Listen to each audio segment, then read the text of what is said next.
Estamos estudiando esta semana y tratando de responder la pregunta: ¿qué es el Evangelio? Estamos en Romanos capítulo 1, versículo 15 al 16. Dice el apóstol Pablo: así que en cuanto a mí, pronto estoy a anunciaros el Evangelio también a vosotros que estáis en Roma, porque no me avergüenzo del Evangelio, porque es poder de Dios para salvación a todo aquel que cree, al judío primeramente y también al griego. El día martes que comenzamos esta pequeña serie llamada ¿qué es el Evangelio?, llegamos a la conclusión que el Evangelio, en primer lugar, es un anuncio concreto.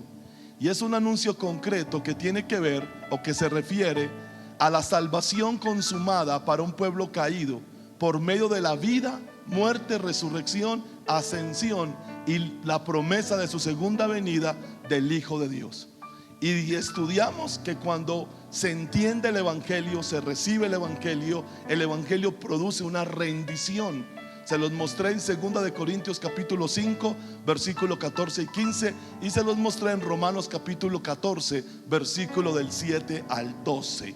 Hoy vamos a continuar hablando de qué es el Evangelio. En segundo lugar, aparte de ser un anuncio concreto, el Evangelio es un anuncio necesario. Diga conmigo, diga: un anuncio necesario. Volvemos al versículo 15 de Romanos 1 y dice: así que en cuanto a mí, dice el apóstol Pablo, pronto estoy a anunciaros el Evangelio también a vosotros que estáis en Roma. En otras versiones, esa expresión pronto se traduce como ansioso, deseoso o listo. Había algo en el corazón del apóstol Pablo, algo que lo impelía, algo que lo provocaba a predicar el Evangelio a diestra y siniestra. Y eso que lo provocaba a predicar el Evangelio, aparte de la comisión del Señor, aparte del llamado de Dios, aparte del Espíritu Santo, era la realidad de la condición de las personas que no son salvas. Diga conmigo, diga: condición. ¿Por qué el apóstol Pablo tenía esta actitud? Creo sin lugar a dudas que la respuesta está en el estado espiritual o la condición espiritual en que se encuentra toda persona que no ha sido salva por el Evangelio. Y esta realidad, la condición espiritual de la gente que no es salva por el Evangelio, es lo que hace al Evangelio no solamente un anuncio concreto, sino un anuncio necesario. Esta noche voy a usar 3 escrituras para demostrar cuál es la condición de una persona sin salvación. Y lo que yo voy a demostrarle es lo que la Biblia dice de un pecador. Lamentablemente nosotros, los cristianos, lamentablemente nosotros, los que estamos llamados a predicar este Evangelio, pensamos equivocadamente que ser pecador es ser cualquier cosa. Pero para Dios, ser un pecador es lo que le voy a exponer a continuación. En el libro de Efesios capítulo 2 del 1 al 3 y luego versículos 11 y 12, Pablo nos dice lo que significa no ser salvo, lo que significa estar sin el Evangelio en el corazón. Dice el apóstol, versión Nueva Traducción Viviente: antes ustedes estaban muertos a causa de su desobediencia y sus muchos pecados. Vivían en pecado igual que el resto de la gente, obedeciendo al diablo, quien es el líder de los poderes del mundo invisible, quien es el espíritu que actúa en el corazón de los que se niegan a obedecer a Dios. Una persona puede ser moral. Escúchame bien lo que le voy a decir. Una persona puede ser moral, una persona puede ser íntegra, una persona puede tener una vida aparentemente buena, pero si la persona no es salva, Satanás es el señor de esa alma. Y eso no lo dice cualquiera, eso lo dice el Espíritu Santo por medio del apóstol Pablo.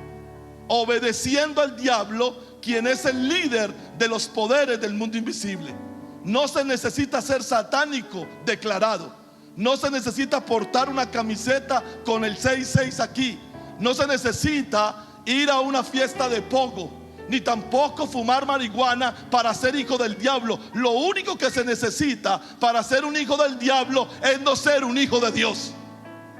Solamente hay 2 padres, Y usted y yo pertenecemos a uno de esos dos padres. Y si nosotros no somos hijos de Dios, somos hijos de Satanás. Y no importa lo que los líderes mundiales digan de los homosexuales, son hijos de Satanás. Están bajo la condenación de Dios y hay que predicarles con amor, con compasión, pero con autoridad el evangelio, porque es lo único que los puede salvar. Los homosexuales, como decía el representante católico en estos días, no necesitan más derechos, lo que necesitan es salvación. ¿Quién es el espíritu que actúa en el corazón de los que se niegan a obedecer a Dios? Wow. Satanás opera en el corazón de toda persona que se niega a obedecer a Dios.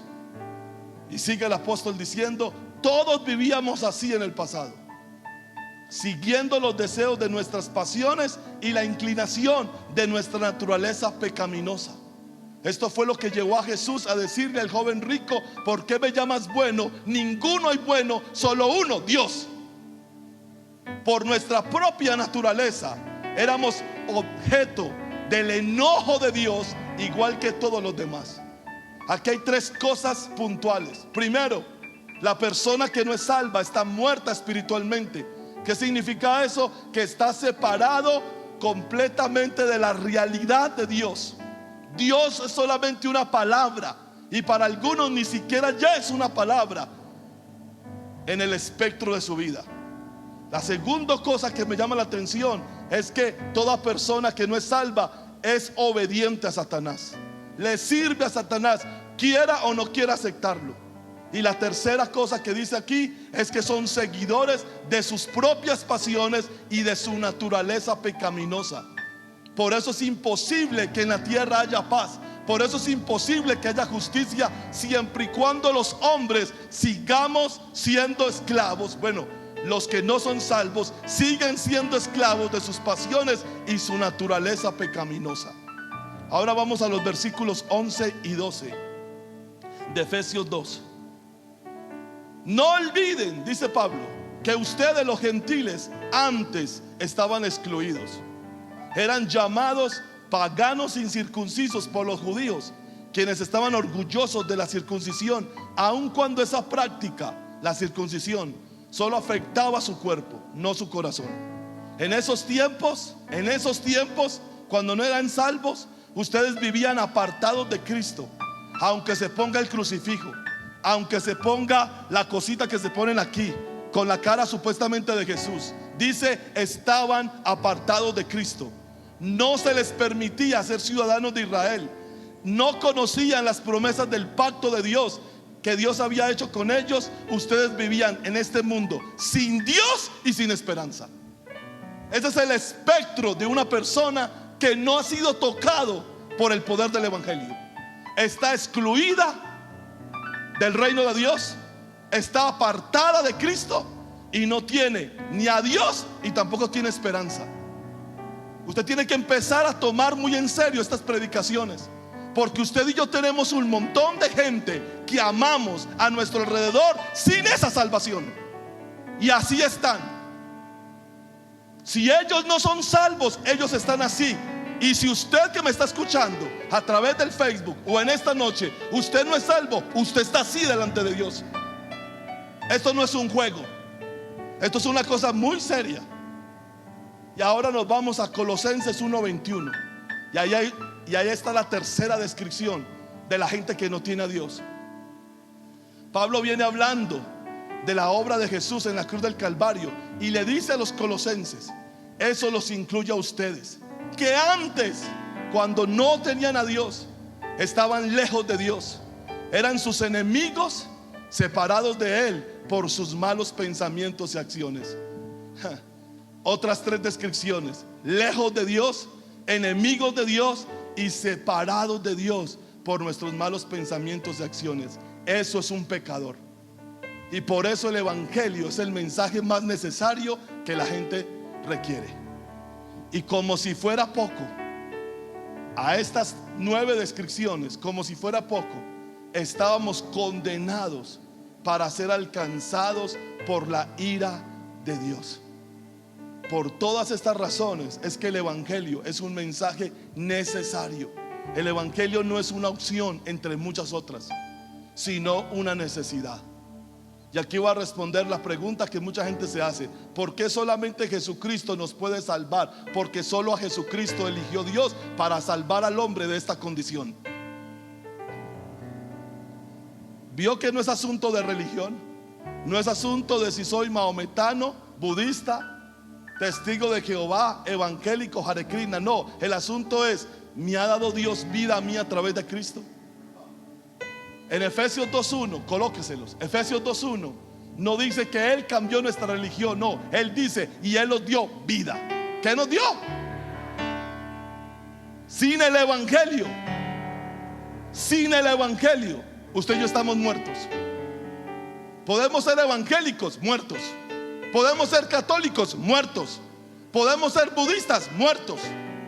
Porque solamente por el evangelio es que Dios da vida. Juan capítulo 20, versículo 30 al 31. Otra vez, pastor, otra vez. Hizo además Jesús muchas otras señales en presencia de sus discípulos, las cuales no están escritas en este libro, pero estas se han escrito para que creáis. ¿Qué es lo que creemos? El evangelio. ¿Y qué es el evangelio? Que Jesús es el Cristo, el Hijo de Dios. Y para que creyendo, ¿para que qué? Tengáis que, no religión, no una filosofía, no una cultura, vida. ¿Por qué? Porque sin el evangelio estamos muertos. Si la muerte es separación de Dios, entonces la vida es unión a Dios. Tercero, ese fue el segundo punto. Tercer lugar, ¿qué es el evangelio? El evangelio es un anuncio del que no podemos avergonzarnos. Diga conmigo, diga: no se puede avergonzar del evangelio. Verso 16, Romanos 1:16, dice el apóstol: porque no me avergüenzo del evangelio, porque el evangelio es poder de Dios para salvación a todo aquel que cree, al judío primeramente y también al griego. En 1 Corintios capítulo 1, del versículo 18 al 25, el apóstol Pablo nos dice 3 razones por las cuales no podemos avergonzarnos del evangelio. Y si usted algún día se ha avergonzado del evangelio, es porque usted no ha entendido lo que es el evangelio. El evangelio no es esto es una chaqueta. El evangelio no es esta forma de vestir. El evangelio es el poder de Dios para salvación. Aleluya. Dice 1 Corintios 1:18 al 21.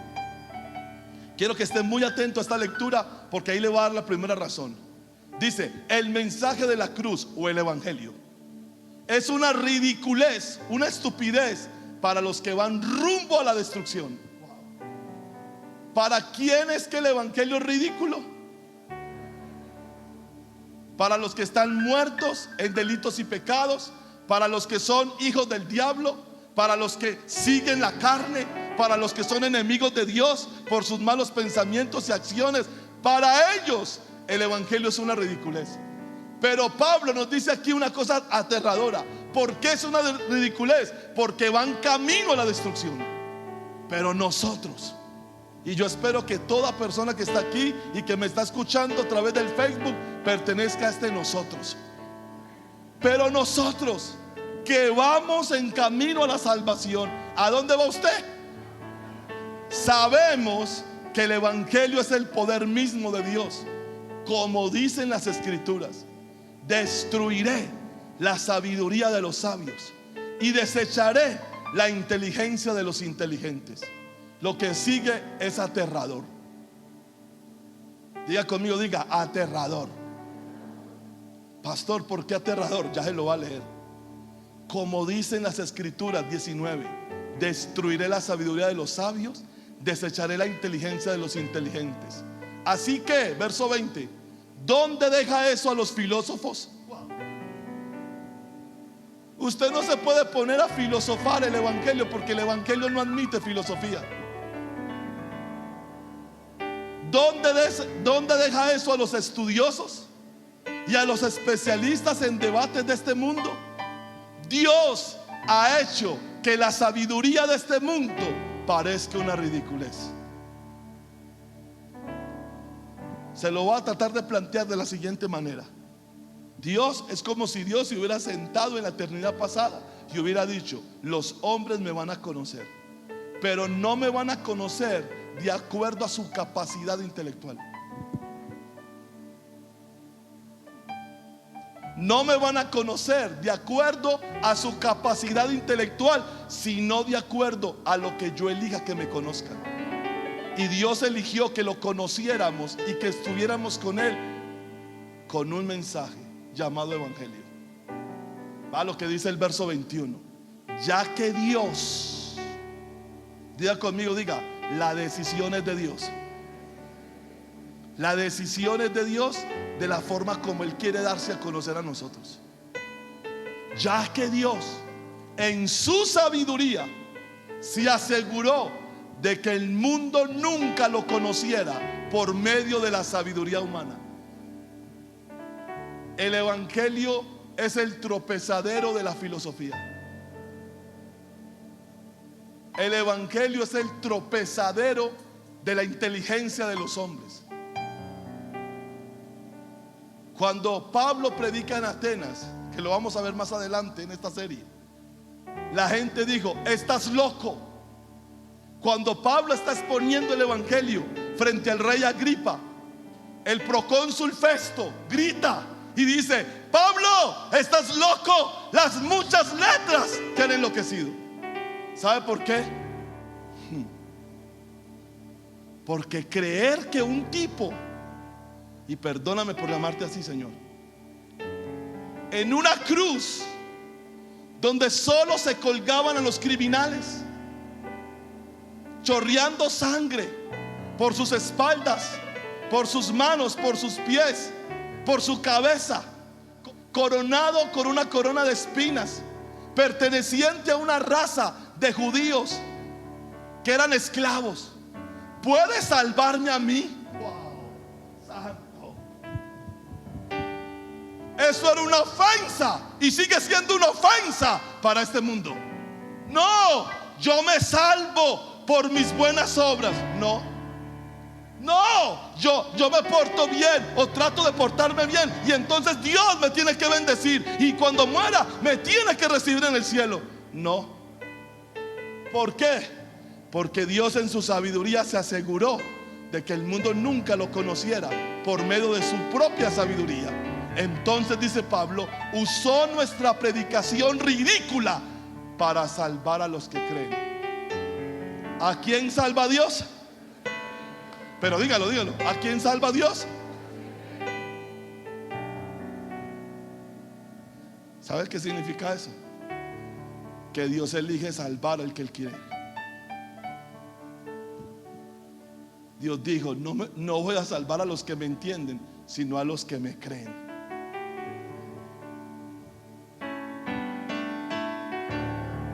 Por eso es que en el versículo 30, al final de ese pasaje dice: para que nadie se jacte en su presencia. En el cielo nadie se puede jactar. Nadie puede decir: yo estoy aquí porque me lo merezco. No, yo estoy aquí porque Dios tuvo compasión de mí. Porque enseguida le voy a mostrar la otra razón. Entonces, ¿cuál es la primera razón por la cual no me puedo avergonzar del evangelio? Porque el evangelio solo es ridículo para los que se pierden. Si usted siente pena del evangelio, ¿sabe qué significa eso? Que usted no es salvo.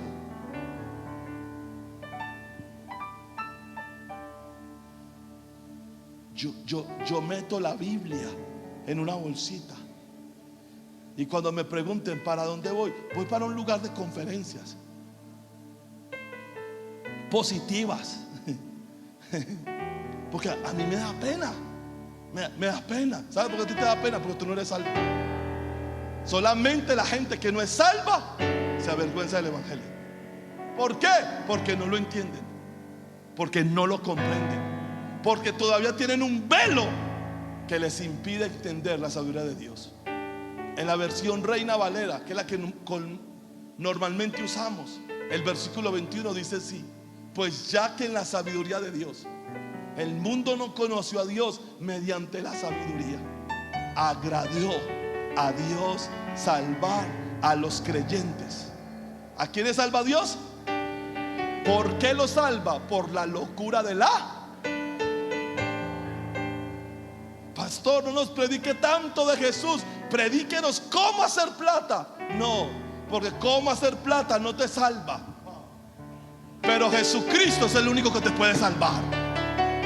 ¿De qué te sirve a ti ganar el mundo entero si pierdes tu alma?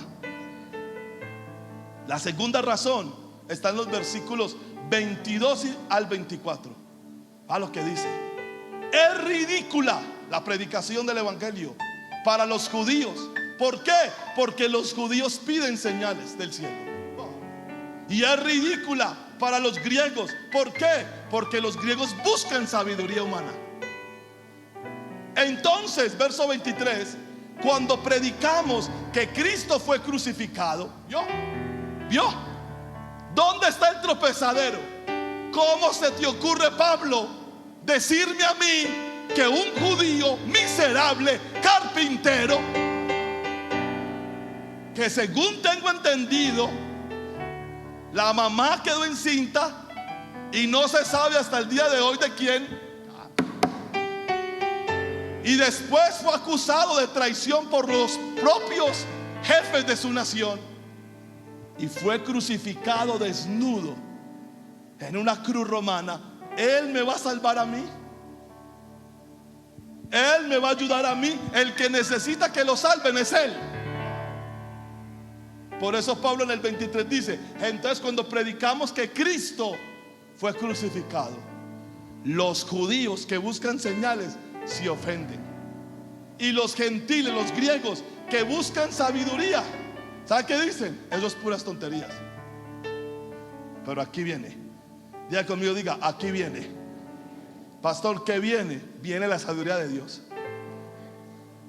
En el verso 21 dice que Dios salva a los que creen. Pero escúchenlos, ¿quiénes son los que creen? Los que creen no son ni los inteligentes, ni los anticos. Los que creen no son, míreme, los que creen no son los perfectos. Los que creen son los que el Padre llama. Sin embargo, para los que Dios llamó a la salvación, sean judíos o sean gentiles, Cristo, poder de Dios y sabiduría de Dios. ¿Qué significa eso? Que nosotros estamos aquí no porque seamos más inteligentes o mejores personas que otros, sino porque Dios quiso llamarte, Dios quiso salvarte, Dios quiso que tú creyeras. Y si Dios lo quiso contigo, prepárate, porque Dios también lo hará con los tuyos. Aleluya. Santo. Oh, Jesus. El evangelio salva a los que Dios ha elegido, y Dios te ha elegido para salvarte. Aleluya. Por eso estoy seguro que alguien que Dios eligió para salvación no se puede perder, porque el que comenzó, 6 veces cae el justo y aún 7 Jehová lo levanta. El que comenzó, el que comenzó. Por esa puerta va a entrar gente con la cual Dios comenzó, y Dios no ha terminado. Dios no ha terminado. Dios no ha terminado. Aleluya. Santo. Yo voy a ver cómo miles y miles de mis compatriotas colombianos van a ser salvos. Esta semilla que se ha regado germinará, germinará, transformará en el nombre de Jesús. Denle un aplauso al Señor. Santo. Él es mi esperanza. Él es mi esperanza. Aleluya. El evangelio, ¿sabe por qué no nos podemos avergonzar de él? Porque el evangelio manifiesta la soberanía de Dios en la salvación. Por eso nunca cometa el error de decir: aquel nunca se va a salvar. Cállese la boca, que usted no sabe nada de la elección de Dios. Dele gracias a Dios de que usted está aquí. Dele gracias a Dios de que usted fue elegido. Y ore para que todos los suyos también lo sean. Por eso es que hasta el último segundo en que una persona respire, hay esperanza. Y tenemos que seguir orando por los nuestros. Tenemos que seguir orando por los nuestros. Recuerde que la Biblia dice que tiempo y ocasión. Por eso tenemos que seguir predicando en Yarumal. Tenemos que volver a Angostura, porque hay un pueblo en Angostura que está esperando por este evangelio, aleluya. Y lo que sembraron con lágrimas mis hijos en Angostura, eso no se va a perder, aleluya. Tenemos que seguir haciendo la obra de Dios a diestra y a siniestra, aleluya. Santo Maranata, hay un pueblo que Dios ha elegido desde la eternidad pasada, y yo estoy seguro que ese pueblo va a ser salvo en este tiempo, aleluya. Y la tercera y última razón está en el verso 25. Dice Pablo: ese plan ridículo, el evangelio de Dios, es más sabio que el más sabio de los planes humanos. Yo me esperaría que mi libertador o que mi salvador viniera en un caballo blanco. Estás hablando de la segunda venida. Pero Dios quiso que tu salvador naciera de una jovencita judía y naciera en las peores condiciones, y lo recibieran unos pastores, las personas más miserables y despreciables del tiempo de Jesús. El oficio más despreciable del tiempo de Jesús era ser pastor de ovejas. Y sabe una cosa, los ángeles cuando se le presentaron, no se le presentaron ni al rey Herodes, no se le presentaron al sumo sacerdote, tampoco fueron a Jerusalén, la capital. No, se le presentaron a unos pastores cerquita a Belén. ¿Sabe dónde nació nuestro Señor? En el mismo lugar que nació el rey David, en Belén, casa de pan. Pero tú, Belén Efrata, no eres la más pequeña. No eres la más pequeña. Dios determinó humillar el orgullo humano, dándonos el Salvador que no esperábamos y que tampoco hubiésemos elegido. Y esa es la tercera razón. El evangelio humilla la soberbia de la humanidad. No es por tus obras, es por su gracia. Yo dije, no es por tus obras, es por su gracia. No se trata de ti, ni se trata de mí, se trata de Él. Y voy a la tercera y último punto de la noche. En cuarto lugar, este es el cuarto porque el primero lo di el martes. ¿Qué es el evangelio? El evangelio, en cuarto lugar, es el poder de Dios para salvación. Diga conmigo, diga, poder de Dios. Versículo 16: porque no me avergüenzo del evangelio, dice Pablo. Porque ese evangelio, aunque parezca ridículo para los gentiles y sea un tropezadero para los judíos, ese evangelio es poder de Dios para salvación a todo aquel que cree, al judío que Dios llame y al griego que Dios llame. El rey David exclamó en el Salmo 62, en los versículos 1 y 2, dijo: en Dios solamente está callada mi alma, de Él viene mi salvación. Él solamente es mi roca y mi salvación, es mi refugio, no resbalaré mucho. En los versículos 5 al 7 de ese mismo salmo, David continúa y dice: alma mía, solamente en Dios reposa, porque de Él es mi esperanza. Él solamente es mi roca y mi salvación, es mi refugio, no resbalaré. En Dios está mi salvación y mi gloria, en Dios está mi roca fuerte y mi refugio. Y termina en el Salmo, en el versículo 11, diciendo: una vez habló Dios, dos veces he oído esto, que de Dios es el poder. Aleluya. Este salmo plantea dos realidades. La primera, que solo Dios salva.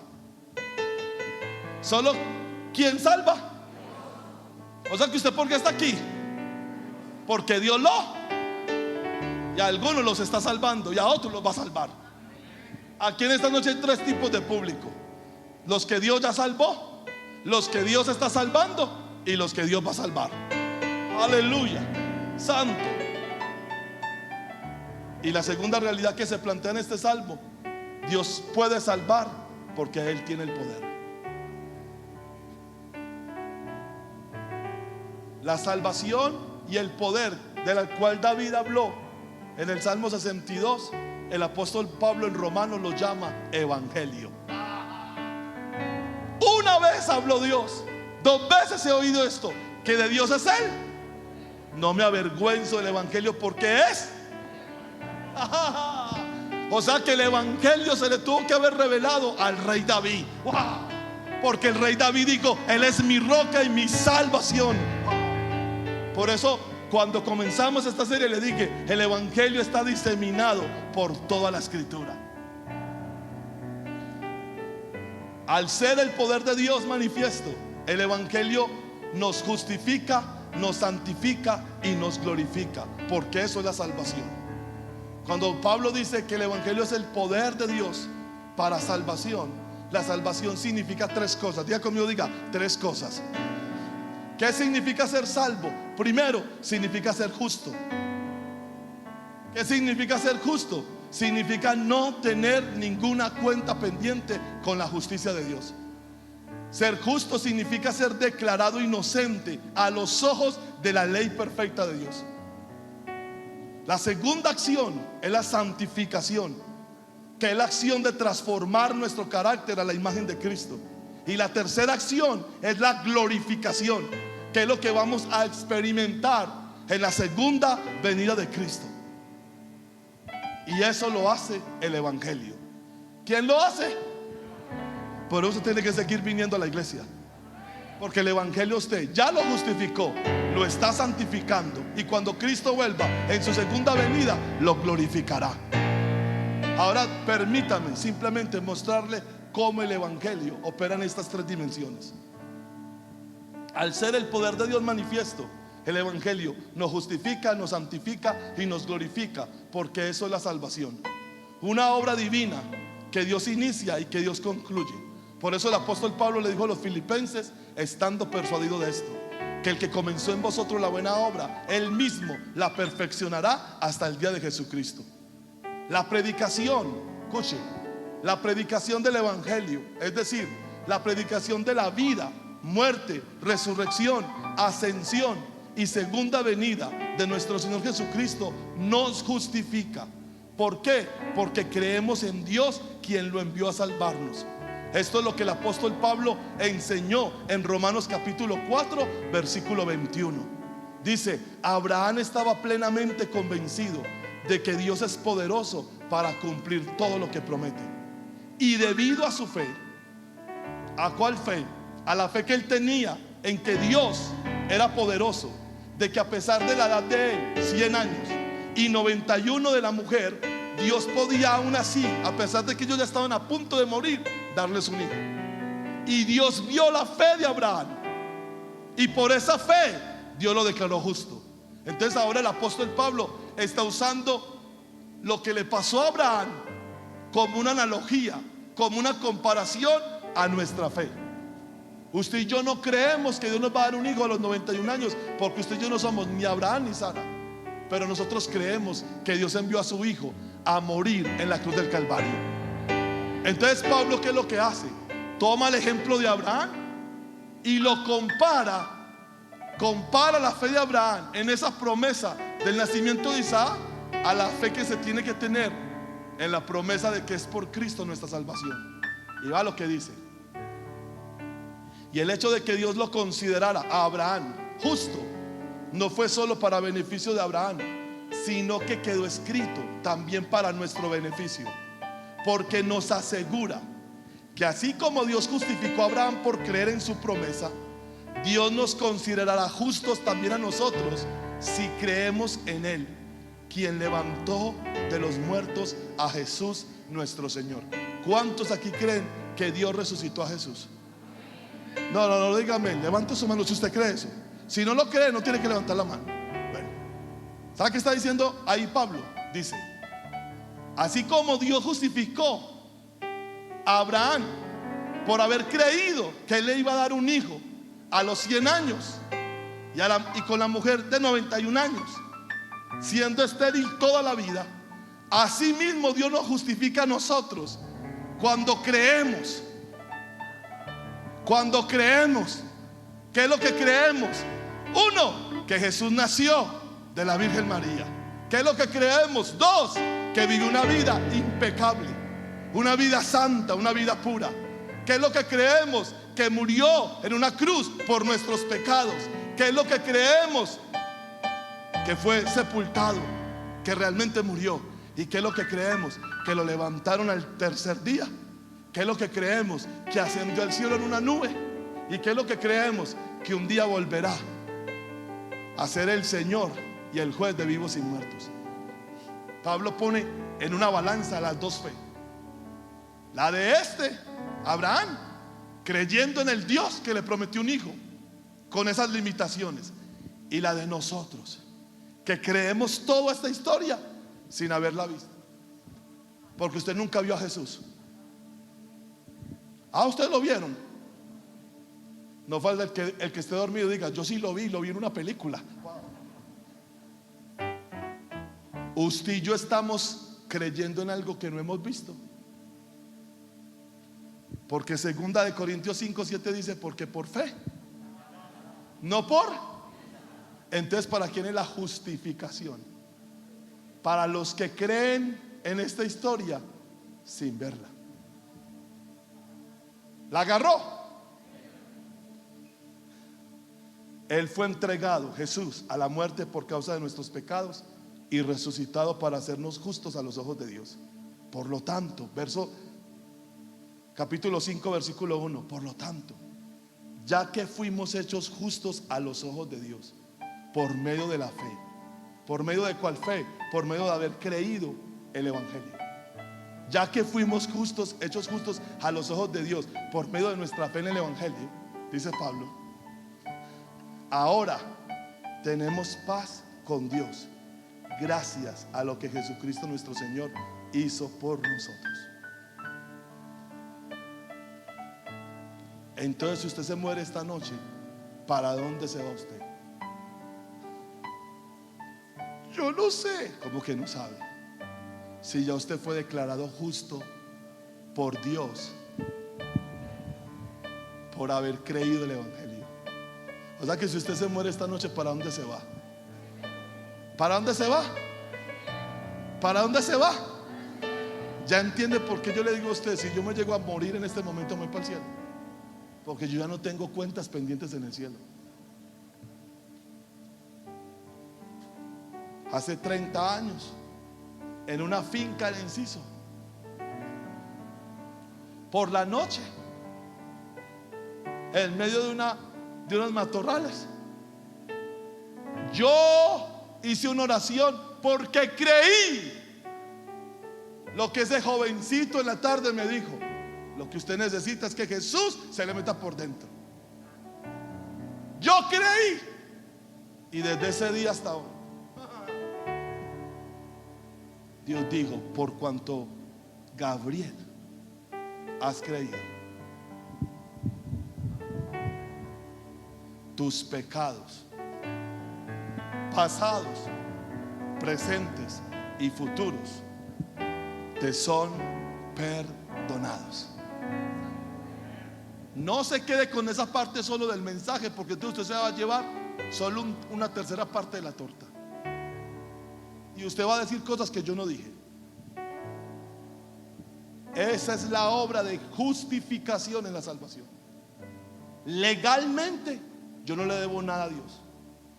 Y aquí me vuelvo y me paro: yo estoy maldito porque mi bisabuelo. Usted no puede estar maldito porque usted ya fue justo. La maldición generacional de una persona solo puede operar en ella siempre y cuando la persona no haya recibido perdón de Dios. Decir que usted está en una maldición o bajo una maldición después de ser justo es decir que usted no cree que Jesucristo murió por sus pecados y fue resucitado para su justicia. Yo veo a algunos de ustedes, perdone que se los diga, con mucho desinterés por este mensaje, Después usted me va a llamar a mí a decirme, ore por mí, que es que mi abuelo hizo esto y lo otro. Ahí lo poncha el diablo.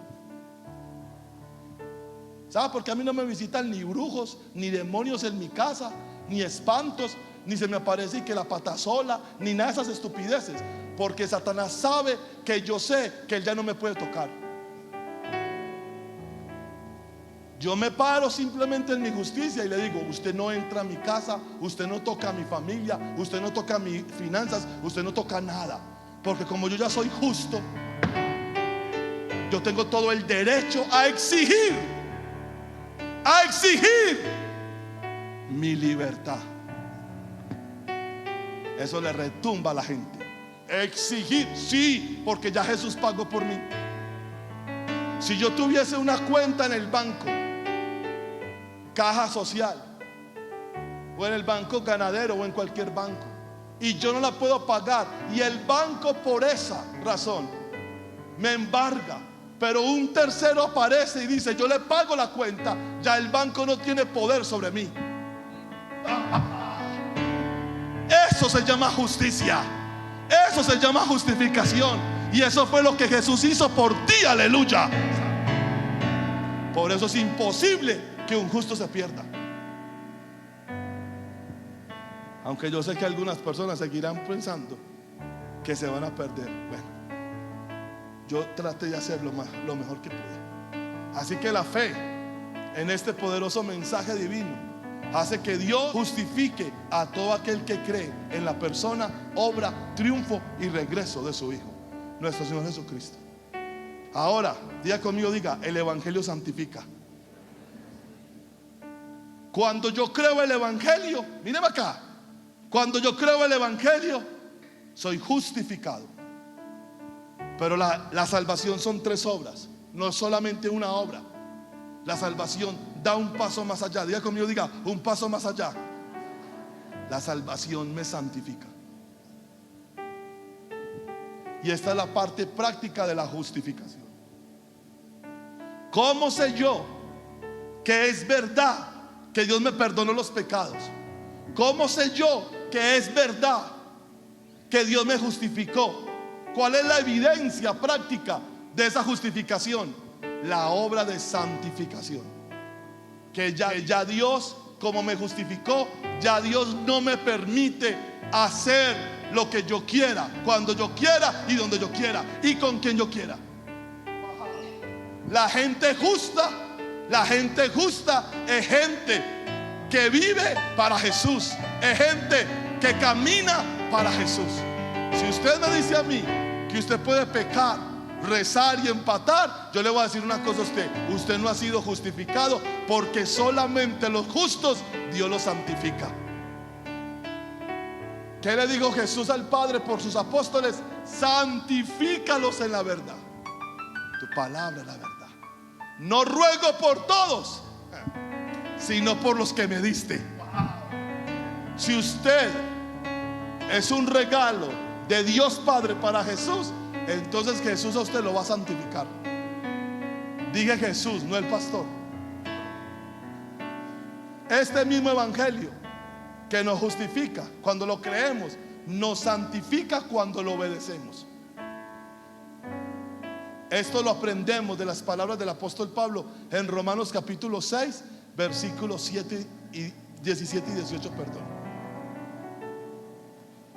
Antes, dice Pablo, ustedes eran esclavos del pecado. ¿Qué éramos nosotros? Punto 2. ¿Por qué es necesario el evangelio? Porque estamos muertos en delitos y pecados, esclavos del diablo, esclavos de las concupiscencias. Pero gracias a Dios, dice Pablo, ahora obedecen de todo corazón la enseñanza que les hemos dado. Y como la obedecen, verso 18, ahora son libres de la esclavitud del pecado y se han hecho esclavos de la justicia, se han hecho esclavos de la vida recta. ¿Qué significa eso? Que después de Dios declararme justo e inocente a los ojos de su ley, Dios dice: bueno, como te declaré inocente por haber creído el evangelio, ahora tu vida me pertenece. Ahora eres mío. y yo soy santo, y lo que es mío yo lo santifico. Por eso usted comienza a experimentar ciertos cambios. Usted comienza a experimentar cómo ciertas cosas que antes de conocer el evangelio le gustaban, dejan de gustarle. A mí nadie me dijo que dejara la música salsa, que era una adicción para mí. Ningún pastor me dijo: usted tiene que dejar de oír esa música endemoniada. Nunca. Llevaba 3 meses yendo a una iglesia, a la iglesia donde se congrega mi madre, y un domingo salí del culto, llegué a mi casa. En mi época no se usaban CDs, todavía no había llegado el CD. Ya usted puede hacer la cuenta. Cogí todos los cassettes y le saqué la cinta y los dañé. Mi mamá me miró y me dijo: ¿y por qué los está dañando? Porque ya no los necesito. Y yo no le voy a entregar esta basura a otra persona. Esa es la santidad en la que yo creo. Yo no creo en ponerle reglas a la gente. Yo no creo en decirle a una persona: usted tiene que vestir así, tiene que vestir así. No. Yo creo en la acción del Espíritu Santo.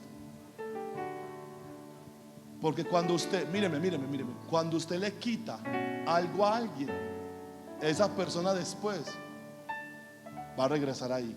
Pero cuando Dios se lo quita,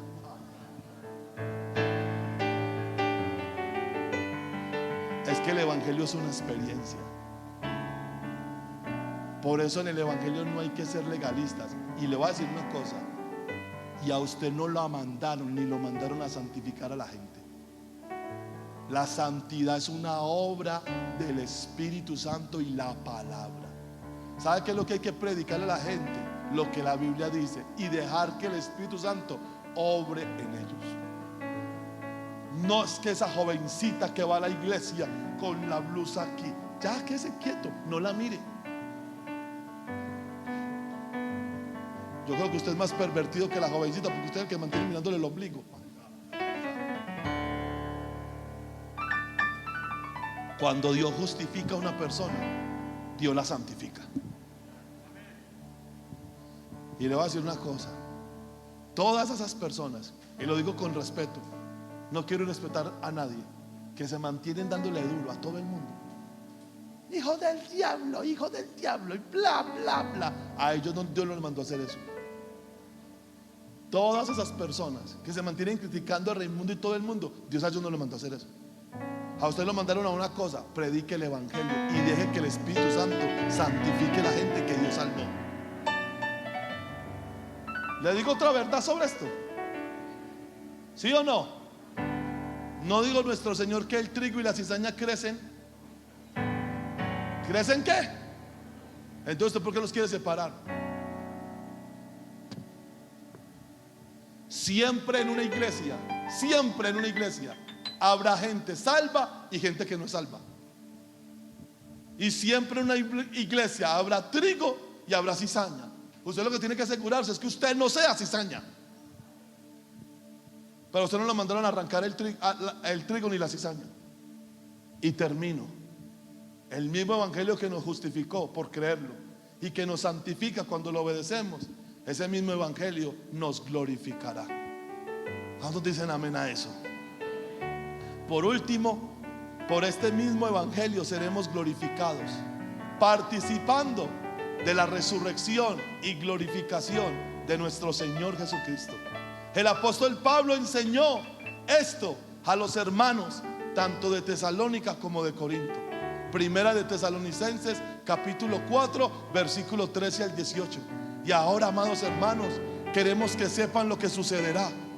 Noten que la justificación es el tiempo pasado de mi vida. Dios me justificó, ya hemos sido justificados. Noten que la santificación es el tiempo presente de mi vida. Estoy siendo santificado, estoy siendo perfeccionado por el Espíritu, por la palabra, en la congregación de los santos.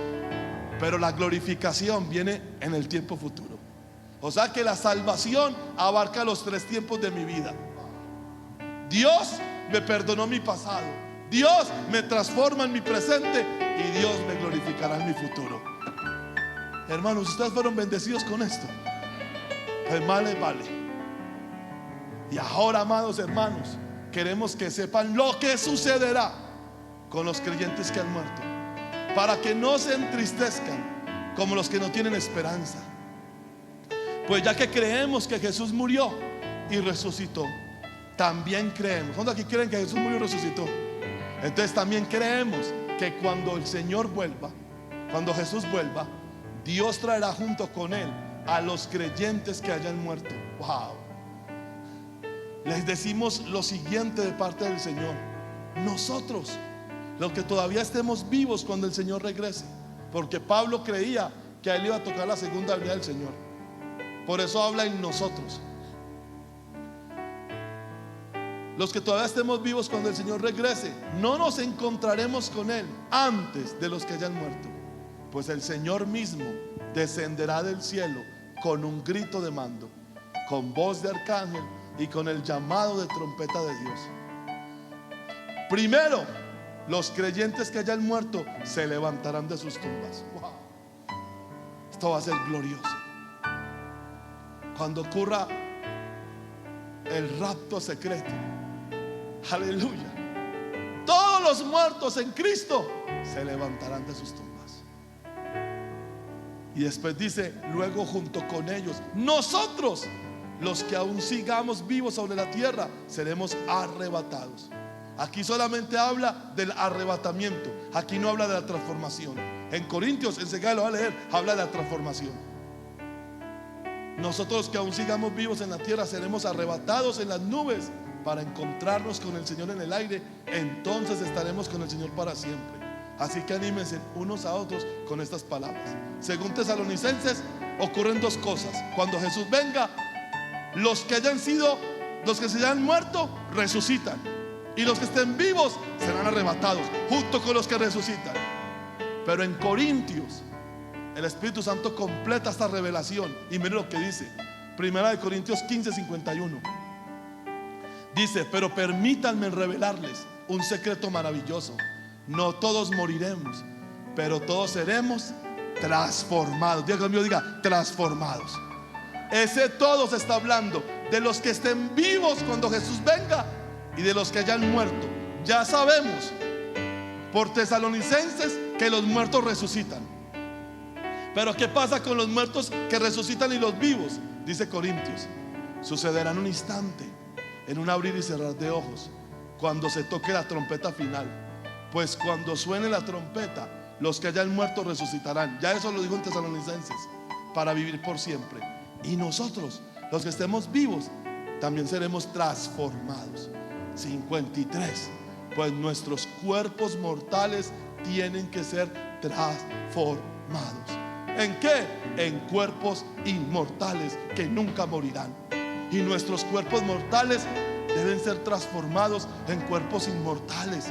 Verso 54. Entonces, cuando nuestros cuerpos mortales hayan sido transformados en cuerpos que nunca morirán, se cumplirá la siguiente escritura de Oseas: la muerte es devorada en victoria. ¡Oh muerte!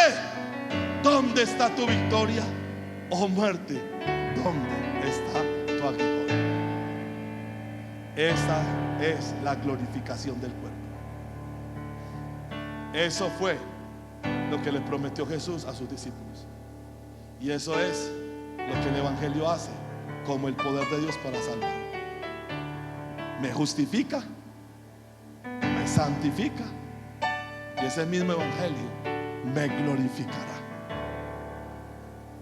Les acabo de predicar uno de los mejores mensajes que he predicado en esta iglesia. Así concluimos que el Evangelio creído justifica, el Evangelio obedecido santifica, y el Evangelio esperado glorifica. Sí, mis amados, el Evangelio es el poder de Dios para nuestra salvación. ¡Aleluya! Santo. Señor, yo termino este mensaje dándote toda la gloria a ti, toda la alabanza a ti.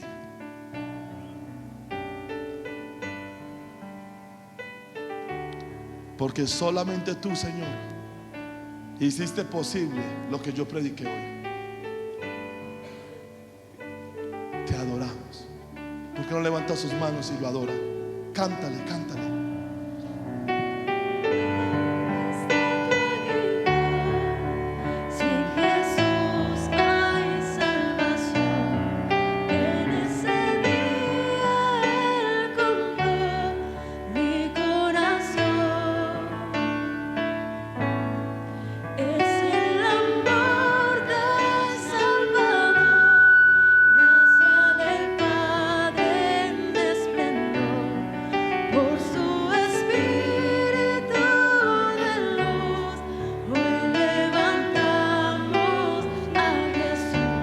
Desde el principio.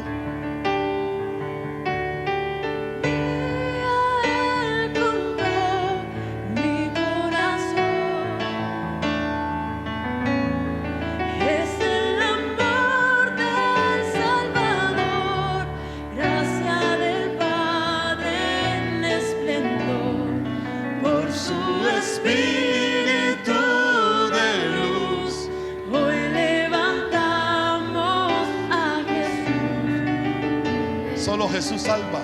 Aleluya.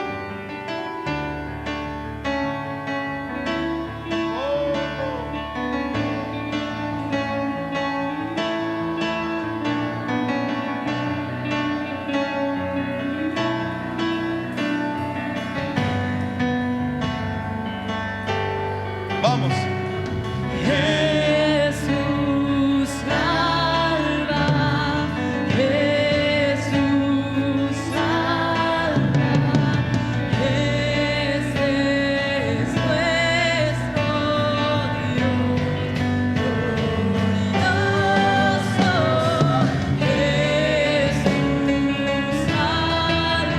Cánteselo.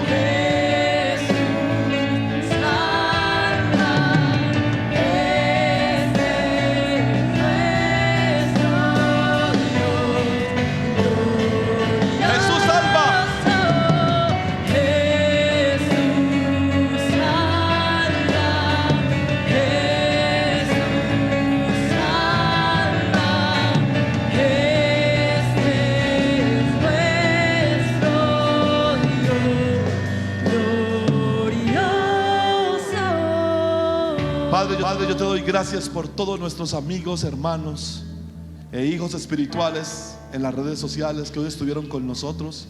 Señor, yo los bendigo en el nombre del Padre, del Hijo y del Espíritu Santo.